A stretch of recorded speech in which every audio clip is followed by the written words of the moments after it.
You're bleeding, and not the kind of wound you fix with a band-aid and a comforting kiss from your mum. This is the kind that forms puddles on the floor. The kind that narrows your vision into a tunnel and turns your legs into vague suggestions instead of limbs. There's a fresh hole in your body that definitely wasn't there 10 minutes ago, and the closest hospital is now a pile of debris, taken over by people who'd happily shoot you a second time, or sitting 300 miles away across enemy territory. No ambulance is on the way. No doctor in clean scrubs is waiting. No soothing morphine drip is coming to save you. There's only you, a half-empty bathroom cabinet, and the very real chance that you're about to become part of the soil. But here's the thing about getting shot. Bullet wounds don't discriminate. They don't care if you're a hardcore survivalist, a wandering scavenger, or just someone with ridiculous luck. The human body spills out the same way. And if you know even a little of what you're doing, if you can keep your hands from shaking too much, and your fear just below boiling, you might patch the leak long enough to see another sunrise. Don't panic. We're about to do medical care. End of the world edition. Step 1. Stop the bleeding before you turn into a statistic. Priority number 1. Pressure. Not the emotional kind, though you've got plenty of that swirling around, but real physical pressure. Grab the cleanest fabric-like thing you can reach. A t-shirt, a towel, a curtain, or hell, even a sock, if that's your last option.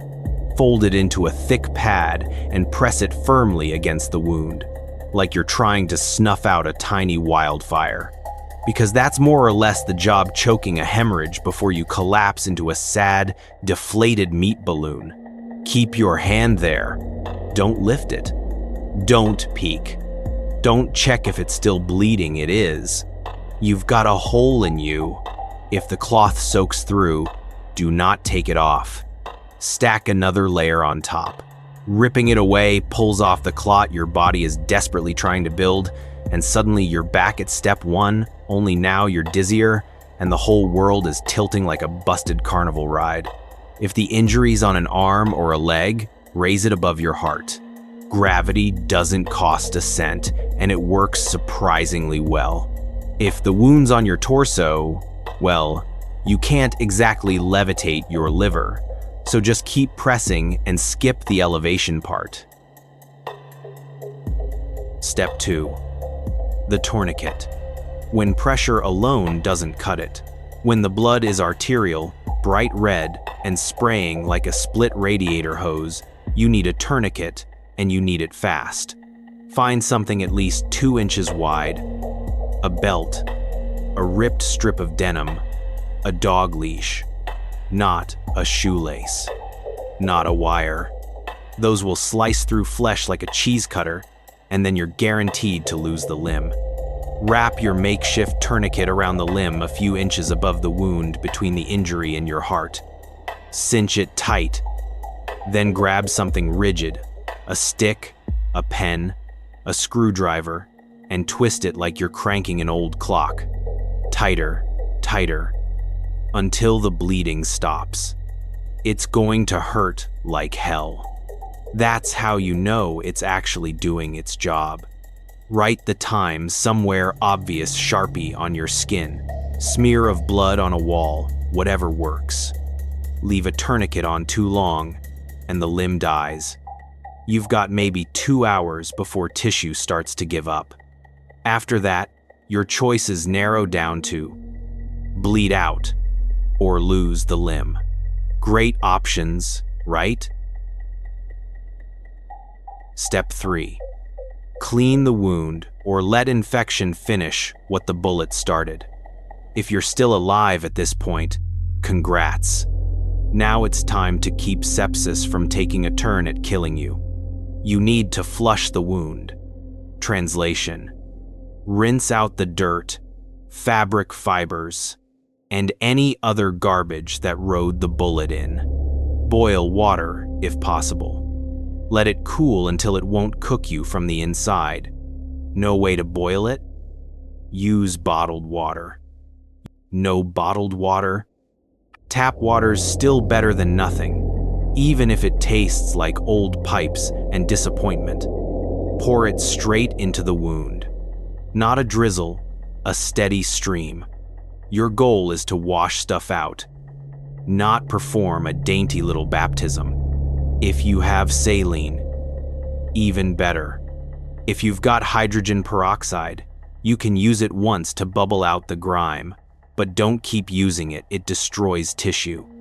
Vodka or whiskey, don't waste it on the wound. Alcohol burns like hell, doesn't disinfect nearly as well as myths claim, and you're going to want that drink for the emotional fallout later. Dry the area with the cleanest cloth you can find, or the cleanest in apocalypse terms, which is usually questionable at best. Step 4. Pack the wound. Because openings in your body don't magically seal themselves. If the bullet passed straight through an entry and an exit, congratulations. You've now got 2 problems. If it stayed inside, then you're dealing with one hole and a chunk of metal playing hide and seek with your organs. Either way, this needs packing right now. Find sterile gauze if you're lucky. If not, grab something clean. If that fails too, then take the cleanest scrap of fabric you can scavenge. Tear it into strips if you must. Start at the deepest part of the wound. Slowly but firmly push the gauze in using your fingers or tweezers. Don't shove everything in at once. This is a layering job. Picture yourself stuffing the world's tiniest and most disturbing turkey. The mission is straightforward. Fill the cavity enough to create internal pressure. You're trying to stop the bleeding that you can't even see. There's a balance point here. Don't pack it so densely that you choke off circulation. But don't pack it so loosely that it's doing nothing. Aim for firm but not rigid like a half-hearted handshake. If there's an exit wound, repeat the whole process on that side too. When you're done packing both holes, cover them with a bigger dressing and tape it securely. Medical tape is ideal. Duct tape works if you're desperate. Scotch tape?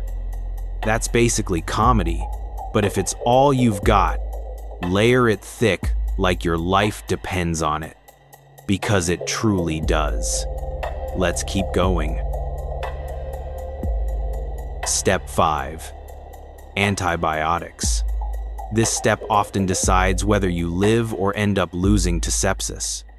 Infection is the quiet assassin that shows up after the bullet's done its part. A round may miss your heart, but bacteria doesn't care about close calls. If you've got antibiotics, amoxicillin, doxycycline, anything broad spectrum, start taking them immediately. Stick to the dosage. Don't skip a day just because you feel better. Feeling better is usually your body lying to you right before everything goes downhill. No antibiotics? Fine. Don't freak out yet. Look for honey, real honey.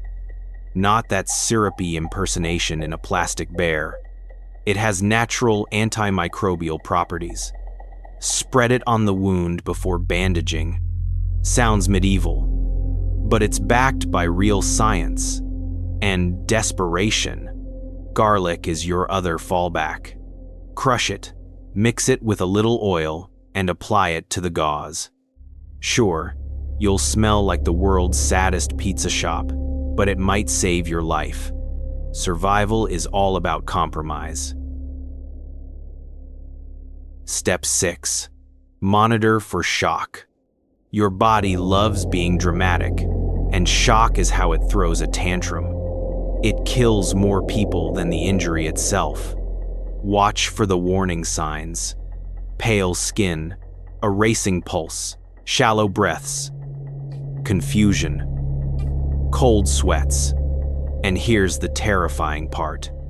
If you're checking for confusion and realize you are confused, things are going downhill fast. If you feel it creeping in, lie flat. Raise your legs. Get warm blankets, jackets, anything. Sip water slowly. Don't gulp it. Your stomach isn't in the mood to process large quantities of anything right now. So why does all of this help? Your body is fighting for you already. Blood clots are just platelets piling up like microscopic sandbags. The pressure you apply helps them stack faster and plug the hole. A tourniquet stops the blood before it even reaches the battlefield. It buys time, nothing more. Packing the wound gives your tissue something to rebuild around. Antibiotics, or honey, act like your personal special forces, taking out invaders before they set up camp. Your immune system handles the rest. Survive the first hour, and your chances double. Survive the first full day, and you might just make it. And here's the punchline. There's no hospital, no doctor, just you, a few improvised supplies, and the stubborn refusal to die on a filthy floor. But look at you now. The wound is packed. The bleeding has stopped. You're still breathing in this world. That's a solid win. If the pain fades and no fever comes, congratulations, you did it. You survived. If the wound reddens, swells, and starts to smell like something crawling out of a grave, well, you fought hard. And out here, effort counts for something. Now get moving. You've either got a bullet to dig out later, or a grave to outrun. Either way, you're not finished yet.